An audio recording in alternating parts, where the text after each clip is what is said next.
Hey, this is Chase Smith, founder and CEO of Press Play Podcast. You may have heard me on the Oranges Oranger Cleveland Browns podcast with Jeremy Powell, now wonderfully hosted by Holly Wetzel, Cavs on the Break NBA podcast with Sam Amico, or my own podcast, the Chase Smith Podcast. I wanted to take a few moments to talk to you about a brand new subscription-based podcast we're offering this football season, the Press Play Sports Podcast. This premium podcast feed will send all of the sports podcasts offered on the Press Play Podcast Network to one central feed. Yes, you can still follow and subscribe to all of our individual shows for free on every podcast platform. But if you wanted to consolidate your podcast feed and listen to them all in one location, the Press Play Sports Podcast is for you. I'm talking the Oranges and Oranger Browns podcast with Holly Wetzel and Jeremy Powell, Red Guy and Rhoda, Sable Brothers on the Baseline, Cavs on the Break, the Dennis Maniloff Show, the Ball Card Show, the Premium Fantasy Podcast, a Swing and a Tribe MLB podcast, and the Tim and Shipe Show, a college football podcast, all in one feed. All 9 of our sports shows curated into one single podcast feed. Out the door, you're looking at $5.36 a month after tax.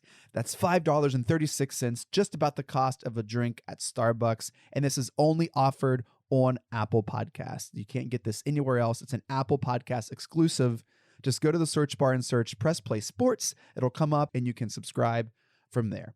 We're excited to offer this consolidated, curated sports feed for you to enjoy. And as always, thank you so much for listening and your support. Part of the Press Play Podcast Network. Could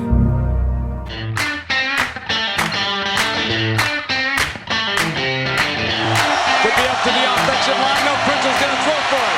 Got to get it off. They go for the ball game. Touchdown! Touchdown! Michael Jenkins! Holy Buckeye! Tebow straight ahead into the end zone, and the Gators have put this one on ice.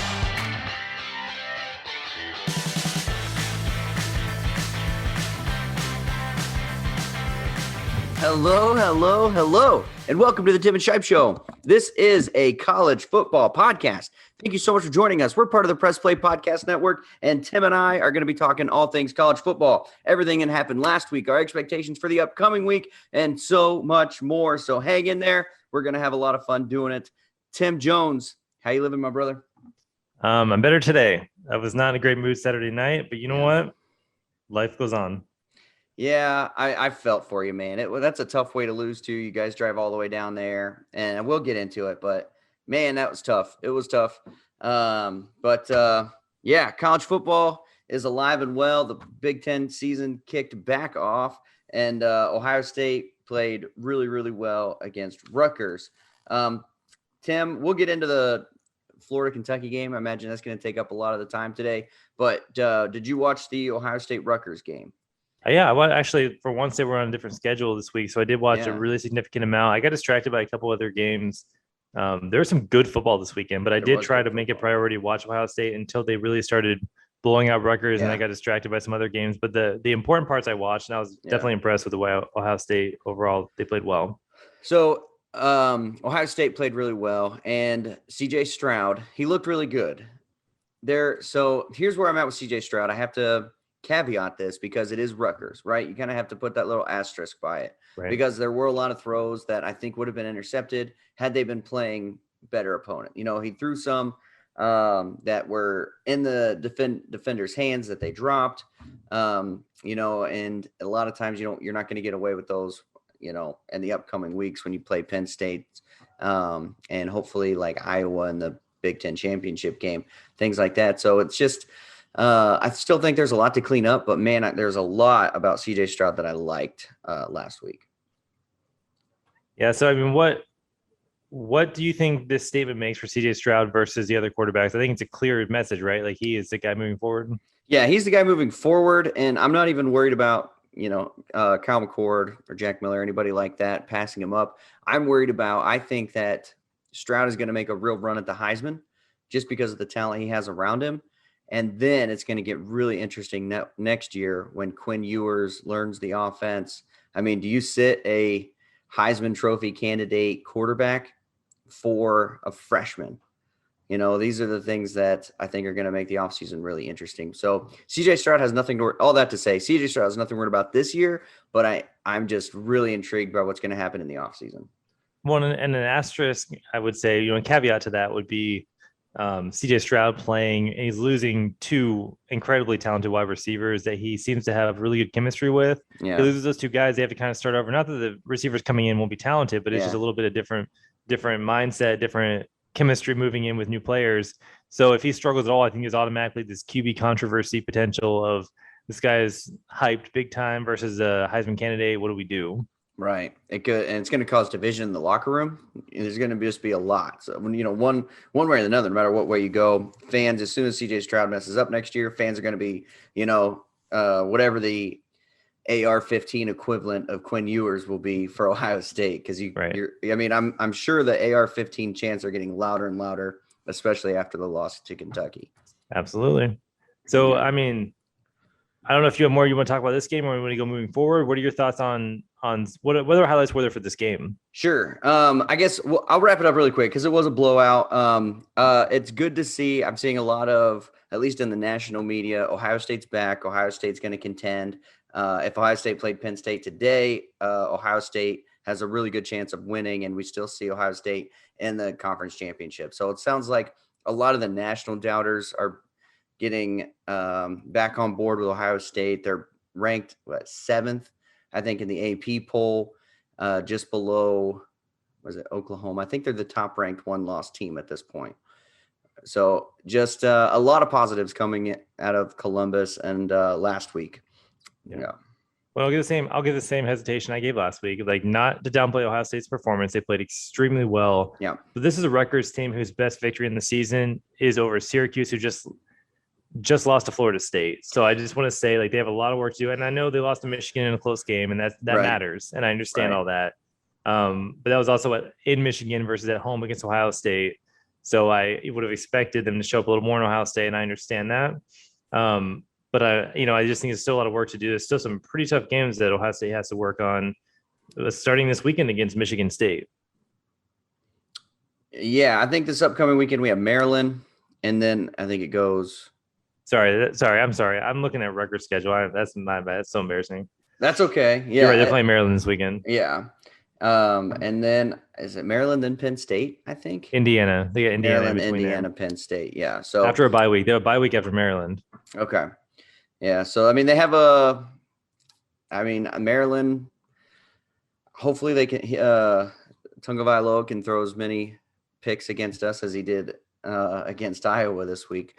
But, yeah, I think Ohio State, their defense looked good. But, again, it's Rutgers. But I also have to say they did exactly what they should do. Again, exactly. Just like the week before, they did what, people were worried. It was only a 15-point spread. And, we won by, 40, something like that. So it looked like we were playing a Rutgers team of the past, not this, like, tough-nosed Rutgers team that everyone was expecting going into the season. And, yeah, you're right. Rutgers' best game was the loss against Michigan. So they're still – and Michigan, I mean, they're in the top 10 now, but there's still a big question mark whether or not they're really as good as what their ranking says. Yeah, and we'll get into that when we talk about the spreads, because of the Michigan game coming up this weekend. I think the spreads don't show a lot of respect for Michigan either. Yeah. So, anyway, that's all I really have to say about Ohio State. Did what they should do. Stroud looks good. Wide receivers, of course, look good. And the defense seems to be meshing really well. This is 5 weeks in a row Ohio State has won Freshman of the Year, and pretty sure they're just going to sweep that thing all season long with Travion Henderson and CJ Stroud for Ohio State. So I think it's going to be Ohio State's award all season long. Yeah, and I was looking forward to this weekend against Maryland, just looking ahead of the schedule. And, I think if they don't get blown up by Iowa, then there's a lot more hype coming into this game potentially. But I think that now they're looking at Ohio State at home against Maryland, who, again, they beat West Virginia in week 1, I guess, was probably their best win of the season. But Iowa just absolutely embarrassed Maryland and just exposed them. And I think that the expectation now is that Ohio State will turn around and do the same thing. But Iowa's defense is no joke. But they're good. I'm not downplaying Iowa's talent. I'm saying I think that Maryland is not looking at the 3-0 team they were, or 4-0 team they were up against Iowa this past weekend. I think people were giving them a lot more respect than they're giving them now. Yeah, but Iowa, they swarm you, man. You catch that ball, you got 6 yellow black jerseys all around you. I mean, they are a really good aggressive defense. Yeah. Well, all right, let's get into it, Tim. Let's talk Gators and Kentucky. So what went wrong? That's the best way I can lead into this. What happened? What would you say went wrong here? Well, the easy answer is I don't know if it is a coaching issue, a discipline issue, somewhere along the way. This is our first road game of the season, and we have 10 false starts penalties in one game. 10.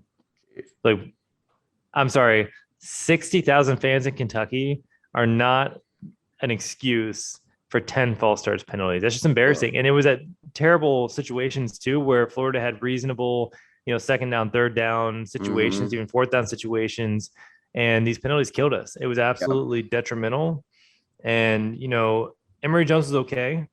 He was okay, but he wasn't good enough. And I just was not, I don't know what's happening. At the end of the first half, we get the ball back with over a minute to go, 3 timeouts, and we play conservative and just play for the halftime. And I don't understand. I don't understand the purpose of that. We're up 10-7, and they're good just going into the half and playing it out that way. And then the second half, Kentucky just outplayed us. It just wasn't. We just looked bad all the way around, every aspect of the game. There's no excuse. We scored 13 points. We just did not play well enough to win this game. And with all of our mistakes, with all of our terrible play against this team on the road, we still have a chance to tie it in the fourth quarter at the end of the game. And I mean, they had a blocked field goal for a touchdown in the second quarter. Kentucky did. In the third quarter. And it was just these kinds of things, every situation, it just looked bad for us. And we still have a chance to tie it. And then even then we have a fourth down play and just made a bad play call. That's what it comes down to, is this team can't afford to be down. We can't, not like that. We played really well against Alabama in those situations, and that was the exception. But we just looked like a young, inexperienced team who didn't know how to respond. And our play calling wasn't great. And there's just every aspect of the game. It was just one of those games where we just weren't there. I was in a bad mood Saturday night. I was I'm just going to go to bed. I don't even want to talk to anybody. It's one of those nights. And I don't get that way very often, but it was very just frustrating to see. It's one thing if another team just absolutely outplays us and we blow it. But this was just a game where there were just every aspect of the game, we gave it away. My high school football coach would call those false start penalties drive killers. Yes. I mean, it just deflates you, and you think, okay, we got 3 yards to go. Oh, now we have 8 yards to go. I mean, we're basically, back at our starting point. It's they are just drive killers, and it's hard to make that up. So it just can't have those false starts. And man, I felt for you Saturday night. I knew that you were so ticked. I didn't want to push it anymore because I texted you and I got the one word "yep" response. I know. I don't know. But I didn't know what to say. I was trying to process what happened. I went back and watched, highlights of the game. I couldn't even make myself watch the whole game again. I would watch highlights and trying to figure out what's going on. But the reality is, Emory Jones has limitations. He gets in his own head so much. And when we get those 5-yard penalties on a play where he could potentially run for a first down, now he can't. Now he has to pass it, and the pressure gets him, and you can see it. And it's a drive killer is exactly best way to describe it. And it's so frustrating to watch. Yeah. The only positive out of this is we get Vanderbilt this weekend at home. So at least I feel like we're gonna win this weekend. I don't know. It's our we have one of these games every year. It feels like LSU last year. Yeah. And I understand we're a young team and we're developing and we're growing, blah, blah, whatever. Our defense is better than it was last year. These don't feel like consolations for me at this point. It's we should be better than this. And a lot of Gator fans are saying this is Dan Mullen's 4th season, I believe, here. So what's happening? Is this what we are now, or can we be better? So I'm not ready to give up on Dan Mullen. I'm not ready to say this is just what we are, but I'm also this is a loss you just can't have. It's just frustrating. He's got to have a quarterback he can trust, or a quarterback that trusts him, because I'm seeing Emory Jones pull it down so quick. His first read's not there. He's pulling it down. He's running. It's either he doesn't trust the play call and tries to do it all himself, or the play caller doesn't trust the player and can't, because he can't throw it downfield accurately. He just can't. Well, and I think that's where I respect what Ryan Day is doing at Ohio State versus Florida right now. And I thought about this week. We've had a lot of conversations about these programs and different things about, experience. And one thing that Ohio State is clearly trying to do is whoever's the best player out there gets to play. Yeah. And for whatever reason, Dan Mullen has an overly intense sense of loyalty to players, and that's why it took so long. A couple of years ago, they're playing the wrong guy, and that was shown last year and a half. And it seems like he's doing the same thing again. And I understand in systems in the past when he was a head coach, it's worked, but clearly right now we have a player who overall is more athletic. He's a better passer. He has a better mind for it, and he's clearly a better leader. And I understand the loyalty to Emory Jones, but at the same time, it's like we got to give Richardson a chance. He barely played in this game against Kentucky, and I don't understand it. Like, he was healthy. He played a few plays. They literally put him in for like 2 plays and then pull him back out and put Emory Jones. Now you're messing up the whole flow to the game and like their confidence. And it just seemed very inconsistent. And that's where it's like, all right, dude, you got to give this guy a chance. Give him some series and let him show what he can do. Yeah. Just choppy. Yeah. Yeah. Florida's got a lot that they have to figure out. They have a lot of talent. I mean, they're in Florida, for crying out loud. So much talent to pick and choose from. And like you said, it just happens once a year. They'll bounce back from this. I imagine that it'll probably be their last loss of the season. I mean, they have Georgia. Georgia's is going to be a tough game, but even if they beat them, though, it's unlikely Georgia's going to lose 2 games this year. So even then, they would be out of the conference championship. But Florida's best chance right now, they dropped all the way to 20. Yeah. So their best chance right now is to go undefeated the rest of the way and work their way back up the line to be even considered in the conversation without being in a conference championship, which is possible the way the season has gone so far, but it's definitely not a guarantee. Right. Yeah. Florida, Georgia is a must win. Yeah. Oh, absolutely. Georgia is a must win. You can't lose to Georgia. And man, Georgia's so good. Georgia is so good, Tim. They just put a whooping on Arkansas over the weekend. They did. Man, they're good. Alabama, I think Georgia's better than Alabama. I think it's crazy that more people aren't seeing that. But anyway, we'll get into that in our overreactions. But Tim, final words. If you're Coach Mullen, what do you do moving forward? Well, like I said, you got to play Richardson more. You've got to see what he has. I think we're going to see a lot against Vanderbilt because Vanderbilt's so bad. They're so bad this year. They survived against UConn on a game-winning field goal this week, and UConn hasn't won a game this year. They're 2 really, really bad teams. Yeah. And I think that Florida gets them at home. I think that I would hope that Emory Jones plays the first quarter, and then Florida's up by so much that Richardson gets a lot of solid playing time. Do you want to fuel that fire? That AR-15 fire? Yes, I do. I absolutely do, because I think this guy is that good, and I think he is the future of the program. And Emory Jones, I want to cheer for him. I want to like him, but I really think that it's time for Mullen to be like, all right, we got to give this guy more time. I know that you think that, but if you think Dan Mullen is, this is the hill he's dying on, Emory Jones, it seems that way. That if you feel that way about Emory Jones, this is my leader, this is my guy. Do you play Anthony Richardson? Even at all? I mean, it's just because anything he does well, right? I don't think he wants to play him. Yeah, because as soon as he does something that looks really good, his seat keeps warming up. Yeah. Well, here's the bottom line, though. I don't think Emory Jones can beat Georgia this year. Yeah. I think that Anthony Richardson, giving him the development, getting the experience, getting him the playing time, is our best shot of winning that game. With the talented line and the running backs we have this year, I really do think that Richardson is the difference maker.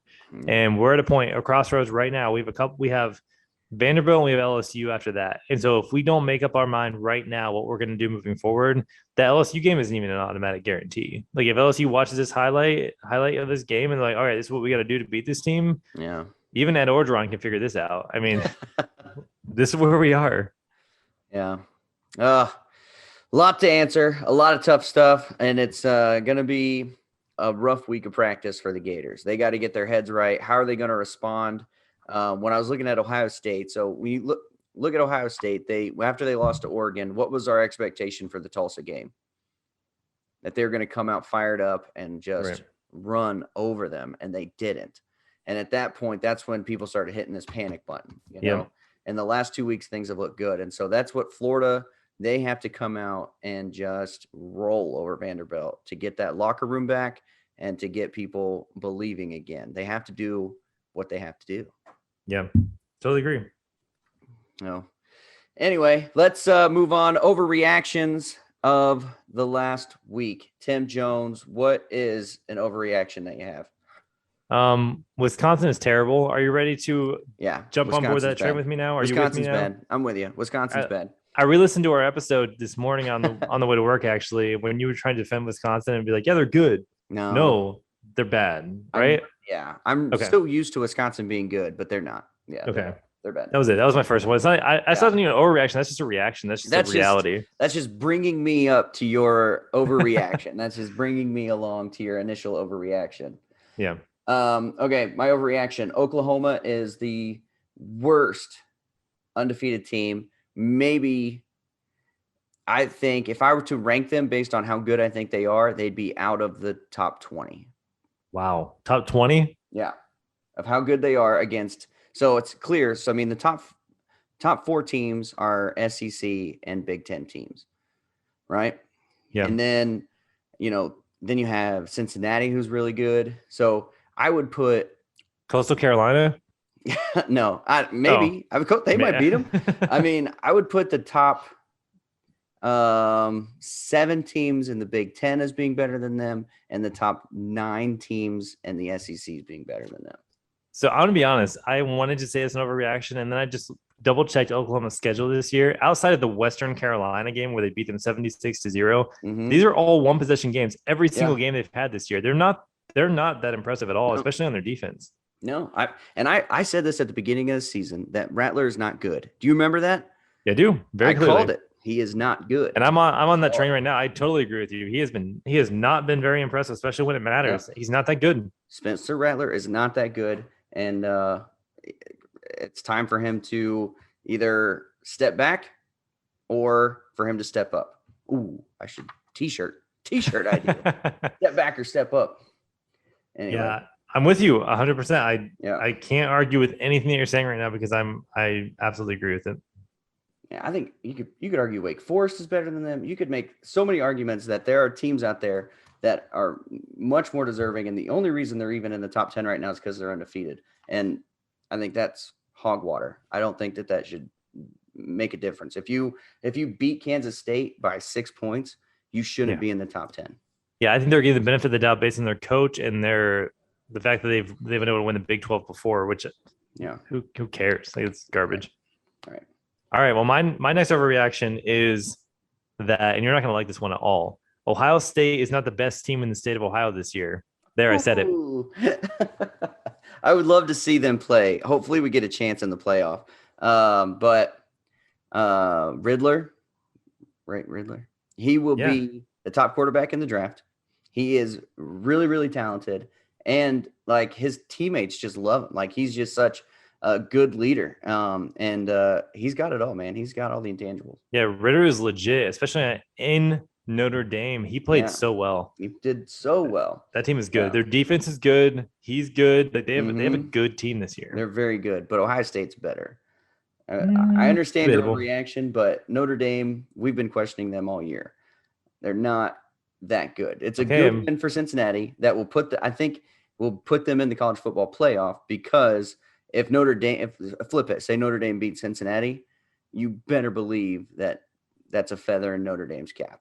That they're using that as a way to say we deserve to be here. Well, here's the reality. Cincinnati really doesn't have a challenge the rest of the season. This was their game. This was their big game. Yep. Their next game is against UCF, who lost to Navy this weekend. They're garbage. Yeah. They have 2 losses in a row. Yeah. This is it for Cincinnati. They should, if they go undefeated like they should the rest of the way, then this is their best shot. I think SMU is their next best game this season. So this is their best shot that a non-Power 5 has had possibly to get into the playoff. Yeah. Cincinnati is very, very good. But Ohio State, by the end of the season, Ohio State will be better. I think Cincinnati has the leadership, the coaching, everything they need to be great. By the end of the season, Ohio State will be better than Ohio State will be better than Cincinnati. Well, hopefully we get the chance to see. But that's my overreaction right now, is that I think Cincinnati is the best team in the state of Ohio. Yeah. Okay, overreaction number 2 for me. Michigan, not good. Ooh, where'd you get to that? Well, okay, Michigan, I really am basing this off of the Rutgers game only. But, I mean, they beat Wisconsin. But, again, we said Wisconsin is worse than Oklahoma. I'll put that out there if that tells you how little I think of Wisconsin. But I mean, I guess that's not a real huge statement. But anyway, Michigan, they're up. What are they? Number 9 right now in the AP. They're not. If I was putting them in the AP poll, I'd probably put them 17 or 18. If I was, they're 9 right now. But I see where you're coming from. But again, they're undefeated, so they get a little hype for that. I like that Ohio State is still ranked above them, even with 1 loss, and it doesn't help Ohio State's case that Oregon lost to Stanford this week. Yeah, that hurts. If Oregon loses again, it really hurts Ohio State's reputation and their schedule. I don't know if it does, because we lost early enough where you can say freshman quarterback getting the kinks worked out. Once Ohio State starts cruising like they are right now, people are going to forget about that Oregon game because it was so early. It still hurts. If they beat Penn State, that helps a lot, but it still affects the conversation. When it comes compared to right now, they're below Cincinnati. Now they essentially would pass them if they went out just because it's straight to schedule. They beat Iowa. Yeah, they don't play Iowa. It would be they'll beat them in the conference. I'm seeing it. Okay. I'm looking ahead to the conference. I believe that Ohio State will play Iowa in the conference championship game. So you're saying it's already done deal. They beat Penn State. They beat Michigan State. They beat Michigan. They're in the conference championship. Well, yeah. Well, it's not a done deal, but in my mind, as an Ohio State fan, that's where I see this team going. Gotcha. Okay. Just making sure. Yeah. Got any more reactions for me? I do. This one's pretty funny though to me. It's so Lane Kiffin's a freaking idiot. It's not even an overreaction. That's just a real life conversation. Yeah. Saying, what did you say this weekend? Like, put on the popcorn, put your headset on, or get the popcorn and put your headset on. Something along the lines of just like ridiculous statement he made or tweeted about playing Alabama, just how it was going to play out. And then you're down 28-0 at halftime. Yeah, like, dude. I heard someone describe it this week as he is the fly on an elephant's tail for Lane Kiffin in Alabama. Like, it's just, dude, like, you say things at the worst times and you look like an idiot. Like, we had Kiffin's corner for a reason, and he pulls it back at these times to make us like almost feel like we need to restart this because he's an idiot. Like, it's just it's embarrassing. Yeah. What are you doing? What are you doing, Lane? You need to fuel that fire. You need to like give Alabama bulletin board material before. Like, come on, get out of here. It was 28-0 at halftime after he made this statement. Like, when is he going to learn? Yeah. All right, he's not. But no. All right, overreaction number 3 for me, and my final one. But there are. Like I said, there are 9 teams better than Oklahoma in the SEC, but there are really only, that's because Oklahoma is really bad. There are really only 2 good teams in the SEC this year. Two teams that can compete for a national championship.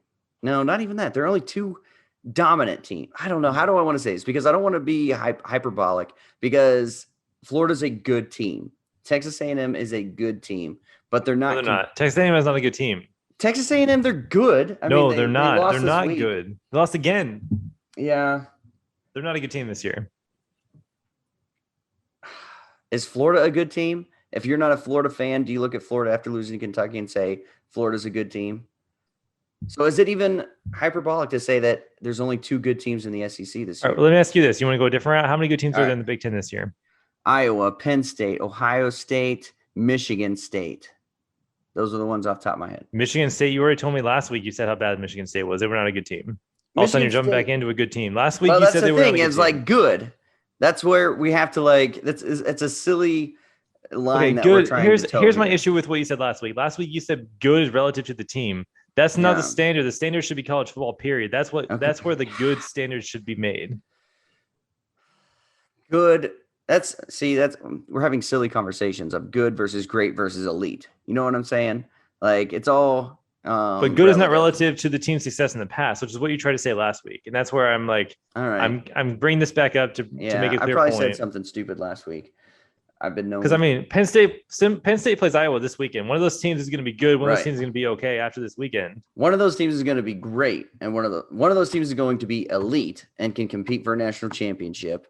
Potentially. And the other team is going to be great. But even that depends on how the game goes. If one team blows the other team out, that changes the standard of which team is good and which one's not. Right. So, yeah, I'm sticking with, as of right now, Michigan State, I think, is a good team. I think Michigan, if you put Michigan State and Florida on the field together, I think it's a really, really close game. I don't. I think Florida will beat Michigan State. Michigan State has a really good running back. They might beat them, but I think it's close. It's absolutely close because Michigan State's not going to give them many possessions. Michigan State is a really good running back. If we make them pass the ball, I think our secondary is good enough this year. Yeah. I think that we can definitely beat them by, I would say, 3 touchdowns right now. Okay, and I think that they are by 3 touchdowns? Yeah. No, it's a 10-point game. It's a 10-point game. Yes. Tim, yes. See, all right, who's relative to Florida? I mean, 2 losses. You lost to Kentucky. We had a bad game. I totally own that. I have no doubt, but I'm telling you, we're going to bounce back from that. This is not going to be the team at the end of the season. You lost to Oregon, who just lost to Stanford. Don't start this conversation. I know, but it's still early in the season. We can still, we aren't peaking yet. We're getting there. And you could say the same about Michigan State. It's because we're fans and we see the potential in the team because we watch them every week. You could say Michigan State is still growing. Michigan State hasn't reached their full potential. You and I have never denied our bias of our teams. No question. I know, but I think Michigan State does not lose by 3 touchdowns to Florida if they play tomorrow. There's no way. So I think, and Michigan State is the 4th best team in the conference. And in the SEC, Florida is the 3rd best team. So you're putting Michigan State above Ohio State? No, I'm saying Iowa, Penn State, Ohio State, all on the same tier. And then Michigan State falls out. Oh, he's the 4th best team. I thought you said 3rd best team. Sorry. No, 4th best team. And I think Florida is the 3rd best team in the SEC. Hi, this is Maria Gincola with Mindful MMJ Ohio. Did you know that medical marijuana has been legal in Ohio since 2016? If you have one of 25 qualifying medical conditions, you can obtain your medical marijuana card today. The most common conditions are chronic pain, including migraines and back or joint pain, PTSD, fibromyalgia, spinal cord disease or injury, and cancer. If you or someone you know is interested in learning more or to find out if you qualify, visit mindfulmmjohio.com and fill out the short pre-qualification form. The process of finding a physician, filling out paperwork, obtaining medical records, and scheduling an appointment seems like it would be a daunting process for most. But, lucky for you, Mindful MMJ Ohio will help you every step of the way to make the process quick and easy. In most cases, we can approve a qualified patient within 24 hours. And the visit is virtual, so you don't even have to leave home. So what are you waiting for? Visit mindfulmmjohio.com today. That's mindfulmmjohio.com. Let us help you be more mindful of your health and find a natural way to find relief from your symptoms.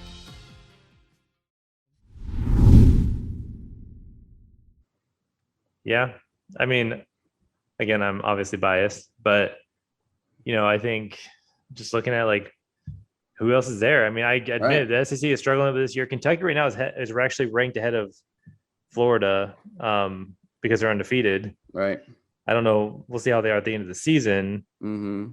So I don't know. There's a lot of games left to play to see who is legit. We had this conversation all season last season, and at the end of the season, the SEC absolutely dominated the bowl games across. Mm-hmm. I think Florida was one of the only teams that lost in the SEC last year of the 7 bowl eligible teams. Yeah, the Big Ten's had those kind of seasons though too, where they not in recent memory, but that's okay. Pretty recent memory. I don't know. But I'm just messing with you. Yeah. So I mean, it's just fun, man. But that's my overreaction. It is an overreaction. Remember. Yeah. Oh, I know. There's only 2 really good teams in the SEC. The rest are still. I'll say that the rest are still trying to find themselves. That's fine. It's good conversation. It's what we do. It's fun. Yeah. You got any more? We ready to move into our picks? No, I gave 3. You gave 3. I'm ready to go. All right. Let's rock and roll. So catch us up. I did not do well. So if you remember this past week, you actually picked 5 road teams. Yeah. And I pointed that out after we had made our picks. Yeah. And so let's just review real quick. So the Florida-Kentucky game, Florida was was 8.5-point favorites on the road, and I took Kentucky for the points. Yeah. You did not, and so you were up 2 to start the week. Yeah. Gain 1 there. We both picked Arkansas to cover. They were giving Arkansas 18.5 on the road against Georgia. Mm-hmm. Georgia obviously blew out Arkansas. It wasn't even a game. Their defense was unbelievable again, and Arkansas's defense was not with Georgia's backup quarterback Bennett, who has been terrible in his history at Georgia, and it didn't matter. Georgia still dominated Arkansas, and then we both picked Cincinnati. They were at Notre Dame, and they were 2.5-point favorites on the road, and we both picked Cincinnati to cover, and they did. Heck yeah, they did. And then Ole Miss going to Alabama. You took they were giving Ole Miss 14.5, and you took those points. And I said, no, it's Bama. I think they're going to destroy Ole Miss, and they absolutely crushed them. And then we both took Ohio State, the 15.5 points on the road against Rutgers, and we both covered there. So at the end of the week, we are all tied up at in points. You were up 2, and I caught up on those two games that I won against you there, and so we're all tied up going into week 6. All tied up. Yep. Pressure's on a little bit. I think you're feeling it. Gosh, I hate this. I needed to take a bigger lead. So don't want to buy you more stuff. Gosh. So this week we have 5 more good games to watch. 3 of them, we have 3 ranked against ranked games in the top 25, and then the Florida and the Ohio State games are not against ranked opponents, but it's still good games to watch for us specifically. So let's start with the Florida Vanderbilt game. Florida is hosting Vanderbilt. Florida at home is 38-point favorites. Gee whiz, how am I supposed to pick this? All right, what's the next one? The next one is we have Oklahoma ranked number 6. They are traveling to number 21 Texas. Oklahoma 3-point favorites on the road. Okay, that's an interesting game too. There's some interesting games this week. That is. Maryland traveling to number 7 Ohio State. Ohio State is 21-point favorites at home. And then we have number 2 Georgia traveling to number 18 Auburn off their win at LSU or against LSU. Georgia is 14.5-point favorites on the road against Auburn. Okay. And then we have number 4 Penn State traveling to number 3 Iowa. Iowa is 2-point favorites at home against Penn State. Basically a pick 'em, exactly. So let's start with Vanderbilt, Florida. 38-point favorites at home is Florida. I think I gave you some advice here. You're probably going to go the same route I did. I'm taking Florida at home by 38 points because Vanderbilt is absolute garbage. They are they're definitely the most embarrassing team in the SEC, one of the most embarrassing Power 5 conference teams this year. What are your thoughts? Yeah, I'm going Florida.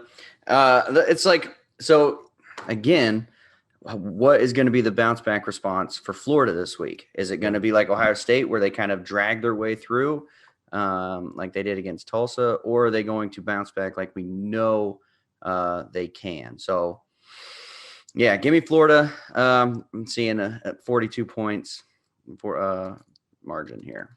Yeah. If you remember, Georgia beat Vanderbilt 62-0, I think. Yeah, and I'm expecting a similar type 48-0 type of game in this scenario. So yeah, I think Florida's going to cover those 38 points. All right. The next one, Oklahoma at Texas. Texas giving Oklahoma 3 points at home. I'm going to take Texas. So this one, I went back and forth, and I was like, okay, is Oklahoma good? Are they bad? Are they good? Are they bad? At the end of the day, I'm actually going to take Oklahoma in this game. And normally I wouldn't, because I feel like most of the time they lose this game so they can play again in the conference championship and win to go to the playoff and get blown out by Alabama. That's usually how it goes, right? Like typically, but this time I don't think Texas is good enough this year. And I think even with Rattler's deficiencies, I think Oklahoma's going to pull off. If they don't win by 3, well, they might win by 3, and then it's just kind of a nothing. It means nothing. But I think that they're going to win this game. Yep, I'm going Texas. I have no real reason why, other than I don't think Oklahoma's good. I respect that. Part of this, I wanted to go against you, and I assumed we were going to go Texas in this game from the beginning when I was looking at these spreads. So I was like, well, I'll just take Oklahoma and see what he does. Yeah, Texas. And then we have Maryland going to Ohio State. Ohio State 21-point favorites. Ohio State. Yeah, I'm going the same there. I have no respect for Maryland after the way they played this past week. I have no reason to think that Ohio State won't just absolutely outscore them. I think what Maryland may score in this game, Ohio State's going to score way more. Yeah. I give Maryland 14 to 17 points and Ohio State 40 to 50. Yeah, that's pretty reasonable. That's kind of my thought process. I think Maryland will probably score 3 touchdowns. Really? But Ohio State's going to score way more. So that's where it's going to be the difference in this game. And then we have Georgia traveling to Auburn. Georgia 14.5 favorites on the road. Is it you on this one? I'll take it. I'm taking Georgia. Yeah, me too. I absolutely think Georgia is going to continue what they've been doing. And Auburn has not been overly impressive even in their wins this year. And they struggled with LSU last week. And I think that Georgia's their defense is probably going to score 2 touchdowns in this game. And so the difference is going to be more than that. Yeah. All right. And the last game this week, we have number 4, Penn State traveling to number 3, Iowa. Basically a pickup game. Iowa favored by 2 at home. Iowa. Yeah, I'm with you there. Like I've been so impressed with Iowa's defense. I was not a huge fan of them going into the season, but they just every week the one consistent thing you have to say about them is their defense is Really unbelievable. They're really so good. They're really so good. So that's where I think they destroy Maryland. I think defensively, I think Ohio State will allow some points but still pull off the win. But Iowa's specifically on defense, they're elite this year. Yeah. They're up there. I don't think they're quite on Georgia's level, but I think they're on the same level of Alabama defensively, maybe even a little bit better defensively than Alabama this year, and just incredibly impressive to watch. I'm excited to see if we get to the point where Ohio State were to play them in the conference championship, what kind of matchups that would create on offense and defense. It'd be fun to watch. That'd be fun to watch. Yeah. Iowa, man, it's like they're playing with 15 players on defense. It seems like they just anywhere that Tagovailoa tried to throw the ball, he was throwing into triple coverage. It seemed like it was nuts. Like they're really well coached, really well prepared, and their defense. Again, another week, no team can't score 24 points on them. They just shut you down. They're good. They're a good team. Very good. Very good. Tim, any final thoughts on the week, upcoming week, previous week? Anything you have for us? The only thing I'm going to bring up that we haven't talked about this week so far is we had a little controversy with Urban Meyer again this week. Oh, geez, yeah. Not going to go into that too much. Just going to say, I actually heard a Gator fan saying, "Hey, maybe we could bring this guy back." And it's like, I think we're all right. Yeah, he's not making it easy on Jacksonville fans right now. No, I don't. I mean, he had a human moment, where he was caught up in it, and he said he should have left. He didn't even seem to be in the right mind to leave, if you know what I'm saying. Like, I feel for his family, and it's just, man, it's hard. I know it's not exactly college related, but like I said, there were Gator fans saying, "Hey, are we at a point where we're desperate to we could bring this guy back?" And it's I think both of our programs have seen the consequences of some kind. Sometimes I think ethical standards are questionable at times for the sake of winning, and you have to question like, what are you willing to compromise in order to win? And that's an unfortunate thing we've seen with. I don't want to get political about it, but I'm just saying, like, I'm grateful for what he did for our program, but also, I want to win in a different way, I think, at this point. Yeah. Well, and hard part for Meyer is he's not winning. Right. Well, right now, he's not winning. And so winning makes up for a lot, and losing highlights the bad. So true. Well, but you also know that there'd be a line of college program. If he resigned today from the NFL, there'd be a line of college programs ready to take him in a second. And it's hard to watch sometimes. Yeah, that's very true. All right. Well, way to end it on a sad note for this poor Meyer family. But anyway, it's been a fun week, fun time with you today, Tim. And we'll look forward to our next episode. Until then, we'll catch you next time. And go Gators.